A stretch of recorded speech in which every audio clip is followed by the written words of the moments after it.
ಹಾಸನ ಜಿಲ್ಲೆಯಲ್ಲಿ ಹೃದಯಘಾತದ ಪ್ರಕರಣಗಳು ಹೆಚ್ಚಾಗಿದೆ.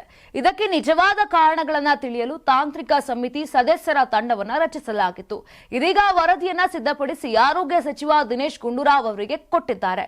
ಇನ್ನು ವರದಿ ಸಲ್ಲಿಕೆ ಬಳಿಕ ಸಚಿವ ದಿನೇಶ್ ಗುಂಡೂರಾವ್ ತಾಂತ್ರಿಕ ಸಮಿತಿ ಸದಸ್ಯರ ಜೊತೆ ಸಭೆಯನ್ನ ಕೂಡ ಮಾಡಿದ್ದಾರೆ. ಆ ಬಳಿಕ ಸುದ್ದಿಗೋಷ್ಠಿ ನಡೆಸಿ ಮಾತನಾಡಿದ್ದು, ಹಾಸನದಲ್ಲಿ ಜನರು ಹೃದಯಘಾತದಿಂದ ಸಾವಿಗೀಡಾಗಿರುವುದಕ್ಕೆ ಕಾರಣ ಮಧುಮೇಹ, ಮದ್ಯಪಾನ ಮತ್ತು ಕುಟುಂಬದ ಹಿನ್ನೆಲೆ ಅಂತ ವರದಿ ಮೂಲಕ ತಿಳಿದು ಬಂದಿದೆ ಅಂತ ಹೇಳಿದ್ದಾರೆ.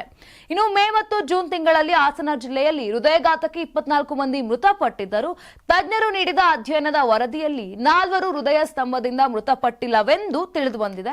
ಇನ್ನುಳಿದ 20 ಜನರಲ್ಲಿ 10 ಜನರು ಹೃದಯಕ್ಕೆ ಸಂಬಂಧಪಟ್ಟ ಸಮಸ್ಯೆಯಿಂದ ಬಳಲ್ತಾ ಇದ್ರು, ಅವರು ಕೂಡ ಮೃತಪಟ್ಟಿದ್ದಾರೆ. ಇನ್ನು 10 ಜನರು ಹೃದಯಘಾತದಿಂದ ಮೃತಪಟ್ಟಿದ್ದಾರೆ ಅಂತ ಹೇಳಲಾಗಿದೆ. ಇನ್ನು ಮೃತಪಟ್ಟ 20 ಜನರಲ್ಲಿ 15 ಮಂದಿ 45 ವರ್ಷಕ್ಕಿಂತ ಕಡಿಮೆ ವಯಸ್ಸಿನವರಾಗಿದ್ದಾರೆ ಅಂತ ಮಾಹಿತಿ ನೀಡಿದ್ದಾರೆ. ಇನ್ನು ಹಾಸನದಲ್ಲಿ ಹೃದಯಘಾತ ಹೆಚ್ಚಾಗ್ತಿದೆ ಎಂಬ ಆತಂಕ ಇತ್ತು.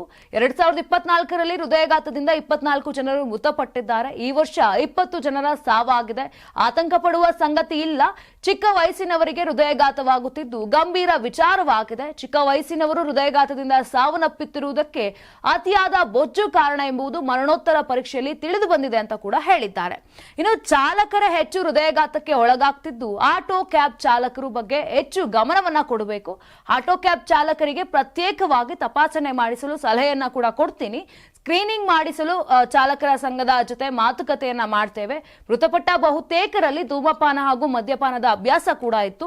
ಇನ್ನು ಸಮುದಾಯ ಪ್ರಾಥಮಿಕ ಕೇಂದ್ರದಲ್ಲಿ ಇಸಿಜಿ ವ್ಯವಸ್ಥೆಯನ್ನ ಕೂಡ ಮಾಡ್ತೇವೆ. ಹೃದಯಘಾತಕ್ಕೂ ಕೊರೋನಾಗೂ ಕೂಡ ಯಾವುದೇ ಸಂಬಂಧ ಇಲ್ಲ ಅಂತ ಹೇಳಿದ್ದಾರೆ ಅಂತ ಇದೀಗ ಆರೋಗ್ಯ ಸಚಿವ ದಿನೇಶ್ ಗುಂಡೂರಾವ್ ಅವರೇ ತಿಳಿಸಿದ್ದಾರೆ. ನಾನು 86 ಕೆಜಿ ಇದ್ದವಳು 71 ಕೆಜಿ ಬಂದಿದ್ದೀನಿ. ವಯಸ್ಸಾದ್ಮೇಲೆ ಸ್ಮಾರ್ಟ್ ಆಗಿ ಕಾಣ್ತೀರಾ ಅಂದ್ರೆ ಜಿನ್ನಿ. 126 ಕೆಜಿ ವೇಟ್ ಇದ್ದು ನಾವು ಈಗ 114 ಕೆಜಿ ಲೆಕ್ಕ ಬಂದಿದ್ದೀವಿ. ಯಾವುದೇ ಸೈಡ್ ಎಫೆಕ್ಟ್ ಆಗಿಲ್ಲ. 84ರಿಂದ 50 ಕೆಜಿ ಬಂದೆ. ಆಮೇಲೆ ಸಣ್ಣಗೆ ಫಿಟ್ ಆಗಿದ್ದೀನಿ. ಅದಕ್ಕೆ ನಾನು ಯೂಸ್ ಮಾಡ್ತಾ ಇರೋದು ಜೀನಿ ಸ್ಲಿಮ್.